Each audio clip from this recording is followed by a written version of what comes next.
Pay close attention. The news you're about to see is fulfilling Bible prophecy.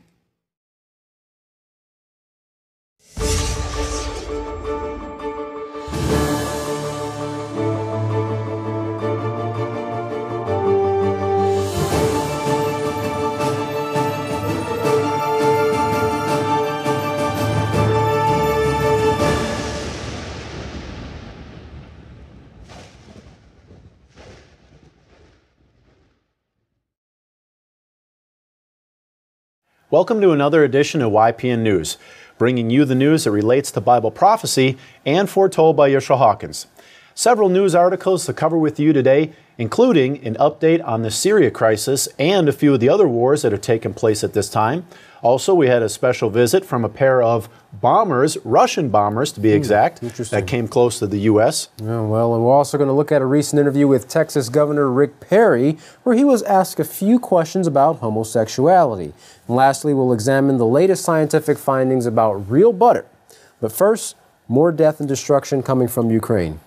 Now, the Ukrainian Interior Ministry stated that more than 50 anti-government fighters were killed across the Lugansk and Donetsk region, and also confirmed that more than 150 airstrikes were used against the city of Lugansk alone.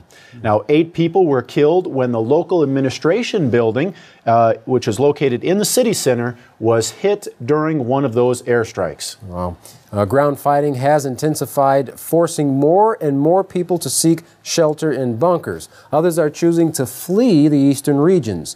Local authorities have reported in the city of Slavyansk, roughly 50% of the people there have already fled. This recent intense fighting has slowed the humanitarian situation on the ground and left many people struggling to survive as supplies continue to diminish. Now, the truth seeker, Daniel Bushell, on RT, has exposed some of the military plans that the United States and NATO would rather not be known, including a revived plan for a nuclear first strike on Russia. Now, in a timeline of events report done by RT, they showed how early NATO whistleblower Hans Otto exposed, quote, kill lists of leading European politicians that defied investigators' beliefs. However, these secret clauses of NATO were later confirmed by police when officers found roughly 95 pages of information on members who were supposed to be assassinated. Secrets out. Instructions for such operations were kept at NATO military headquarters south of Brussels in a strictly secured wing of the building protected by a gray steel bank vault door. Papers on NATO operations in Europe were marked American eyes only. We see that those two are working together, America and NATO. And when the EU Parliament officially demanded NATO stop these operations, codename Gladio, the U.S. simply ignored it. Richard Cotterell, a former member of the European Parliament, said the United States is not prepared to tolerate governments which are unfavorable to the regime. It's become a little bit more difficult to, shall we say, use violent means than it was in the past. So now we're going to see a lot more of the Harry Wilson tactics, he said. Those are now going to increase. And what he's referring to there, Katan, is what they call a soft assassination. It's assassination of character rather than the physical assassination. So they kill your character instead of actually kill your person. So still doing harm to you, but That's in right. a different way. Now, former Assistant General Hans Sponik reported NATO is attempting to supersede and actually replace the United Nations, especially where military is concerned. Their doctrine reserves the right to intervene anywhere in the world where there's, quote, movement of large numbers of people. Now, its newly formed partners across the globe program already incorporated Australia, New Zealand, Japan, Pakistan, and Iraq, and it leaves the occupation of Afghanistan. With the expected addition of Colombia and El Salvador, NATO will be on all 6 inhabited continents. Now, leading military analyst Rick Rozoff was asked, what will happen to people when the last countries fall to U.S. control? He responded, global enslavement is the answer to that. And we see it manifest, for example, in ways that may not be immediate immediately obvious, but after a certain amount of analysis, we can see. Now, he continued by explaining through a number of different means the U.S. is gaining control of many countries because, quote, these people, these countries are fearful of the U.S. economic and ultimately military retaliation should they not go along with the U.S. dicta, what the U.S. wants. Interesting. President Obama has increased nuclear spending to levels above the heights of the Cold War and has continued the Bush doctrine of a nuclear strike against any country regardless of international law. So just kind of doing away with what everybody else says. Full spectrum dominance is the official term used by his administration, meaning, quote, control everything, everywhere on sea, land, airspace, and outer space as well. Now, one remaining power with the capacity to stop what the Pentagon calls full spectrum dominance is Russia. Now, it just so occurs that the crisis in Ukraine has provided the perfect excuse for U.S. military control of the region. The U.S. administration recently tested its Star Wars system for Eastern Europe. President Obama brands his system the stronger, smarter, swifter version of Ronald Reagan's initial Star Wars program. That's right. Reagan got the ball rolling on that defense system. Under this plan, the U.S. attacks Russia with nuclear weapons, while NATO missile defense in Eastern Europe focuses on any attempted response there by Russia. Aerospace analyst told Global Research that U.S. Space Command is planning a nuclear first strike on Russia, as well as one on China in 2016. Now, Bruce Gagnon from the Global Network Against Weapons in Space was asked, what do we know about the first strike plans? He responded, this is the planning process today. U.S. Space Command is practicing engaging in a first strike attack. The idea is to hit China or Russia first with the first strike, and when they try to fire their nuclear retaliatory capability, it is then that the so-called missile defense systems would be used to pick off any of the retaliatory strike. Wow. Mr. Gagnon continued, it has nothing at all to do with defense. It has nothing to do with freedom or democracy, on which many terms we have gone into different countries, or any of these words that are used all the time to disguise the true intentions. It's all about full spectrum domination, he concluded. And the truth seeker finished his report by saying, since the U.S. controlled mainstream media has never even informed the public that these apocalyptic plans are on the agenda, the first people may hear of it would be this.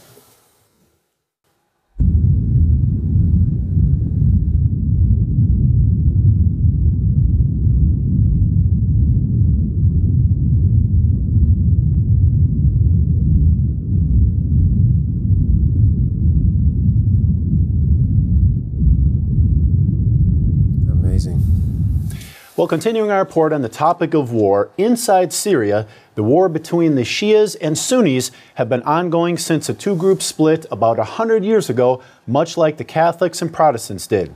Now, the government is mostly Shia, the attacking force is Sunni. That force calls itself the Islamic State of Iraq in Syria.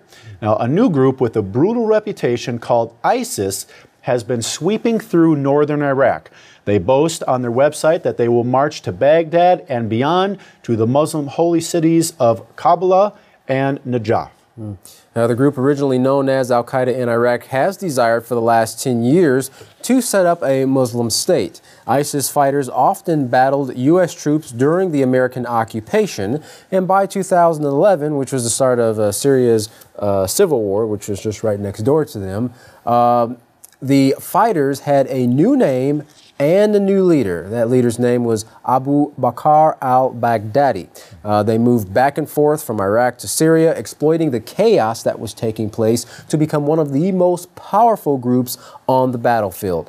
While their numbers are unknown, their source of revenue comes from oil smuggling and extortion. Now, many militant groups see this ISIS group as the new leader instead of al-Qaeda, and their leader, al-Baghdadi, as the new bin Laden.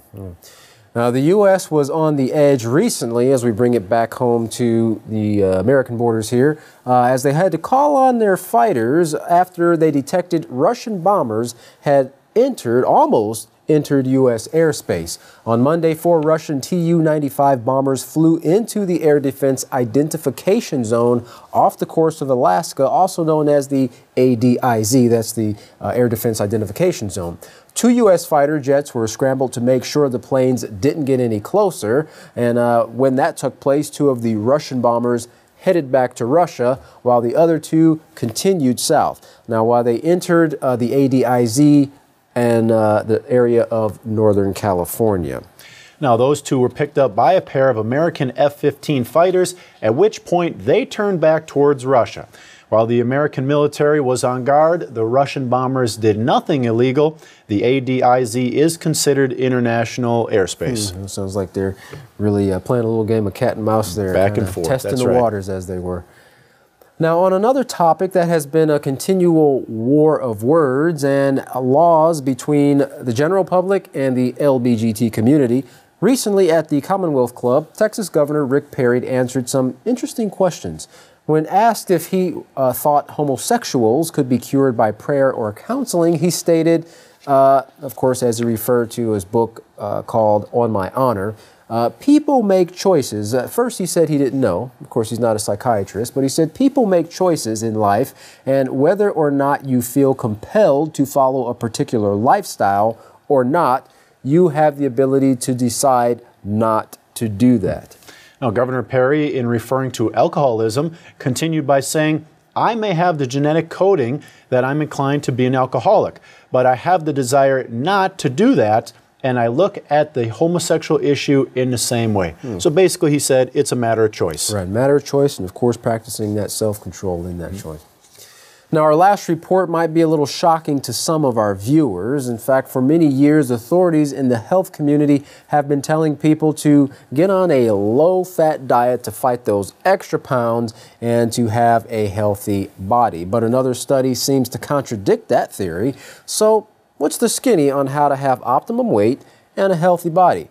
Well, Time Magazine's cover for its latest issue says, eat butter. Eat butter. That's right. Real butter, not that stuff that comes in a tub that's the processed. Yeah, the fake stuff, in effect. It appears decades of conventional wisdom pushing a low-fat diet has led to soaring rates of diabetes and obesity, which America is considered as one of the most obese nations in developed countries on the face of this earth. And in the 1970s, doctors started telling patients to cut out the low saturated fats from the diet to prevent heart disease, but further research has revealed otherwise.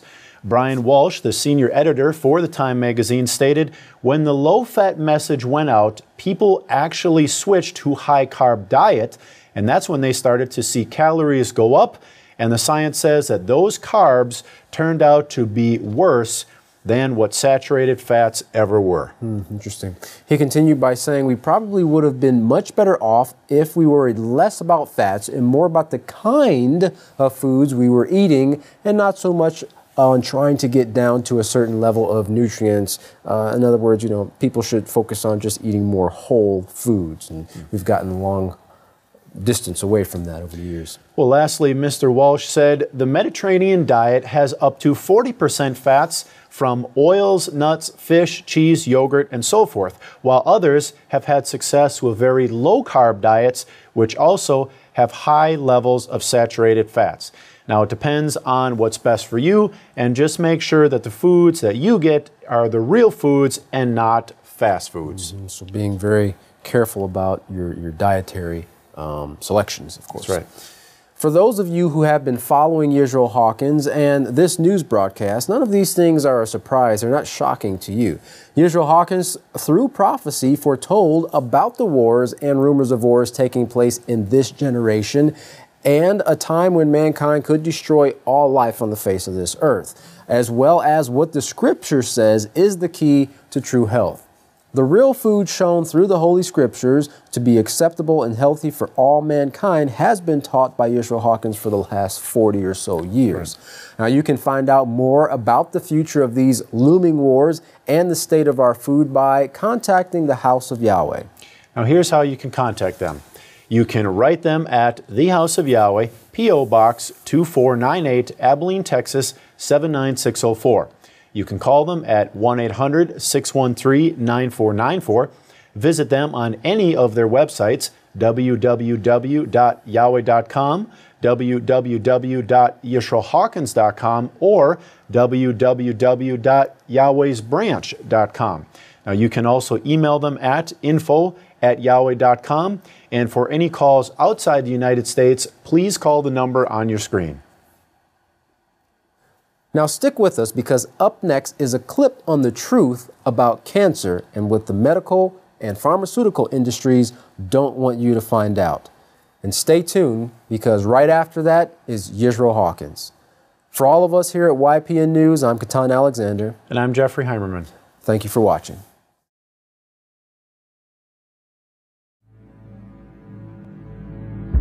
The time has come in America to launch an intensive campaign to find a cure for cancer.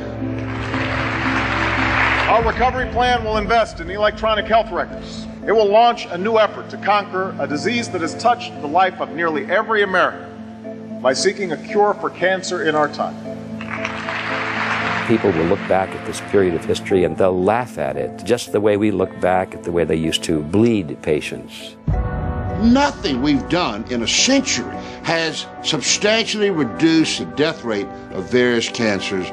They will burn it, they'll cut it out, or they'll try to poison it. And anytime human beings try lots of things, a lot of them are not going to work. We are a total failure. Heavy trading today in the biopharma sector. Blockbuster cancer drug Erbitux racked up nearly $425 million in sales. You have this entire industry that is not going to just pack up and go away. This is the business.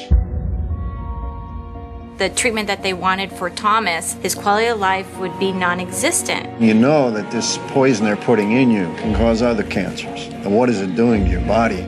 If the guys that make it say, we don't know if it's safe, but we'll put you in prison if you don't do it, what's that all about? That's the scary part. You go through all of that, and you never know. People have tried to bring effective new treatments and have been shot down. Friday, the Food and Drug Administration raided the doctor's office, seizing patients' files and other documents. These guys are part of a club, and that club has nothing to do with protecting the American people. The first director of the American Cancer Society worked hand in glove with the tobacco industry, and they were running the Cancer Society like a massive advertising campaign. You're the American Cancer Society. Don't you want cancer to be prevented in America? If you got an idea that's way off the map, and you say, I want to test this, they'll throw it away. This is Thomas using alternative therapy, and this is conventional therapy, 2 months worth. Who decides? This is a cesspool, and the American people are left helpless. We started out on the wrong foot, we stayed on the wrong foot for 100 years, and we are paying the price.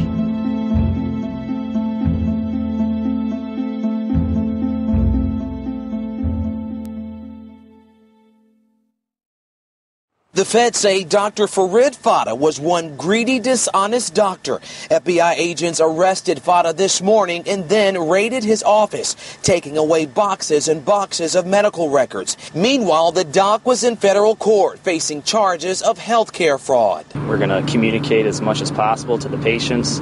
And we're going to cooperate with the FBI as much as we possibly can. The complaint alleges Dr. Fata submitted false claims to Medicare for services that were unnecessary.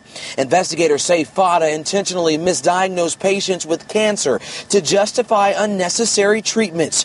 FBI officials tell me the doctor administered chemotherapy to patients who were in remission and end-of-life patients who couldn't benefit from it. And when a patient's test results for cancer fell in the, quote, gray area, Fata went ahead and diagnosed them with cancer so they could start the expensive treatment and he could collect the money from Medicare. To be exact, $25 million over 2 years. And the complaint is full of sad scenarios. In one case, Dr. Fata is accused of ordering a patient 52 doses of a cancer-treating antibody over 2 years, while a normal oncologist would have only given 12 doses in 2 years. Detectives say he gave all patients a PET scan done by a company he owned. In another instance, a patient fell in Dr. Fata's office and hit his head. The complaint states Fata made the patient receive his chemotherapy first and then go to the ER. That patient later died from his head injuries. The list of complaints is long, leaving patients and their family members worried, asking if you can't trust the doctor, who can you trust? I don't know, woman's intuition that the doctor was lying to him, that's all. And I don't know, it just wasn't right.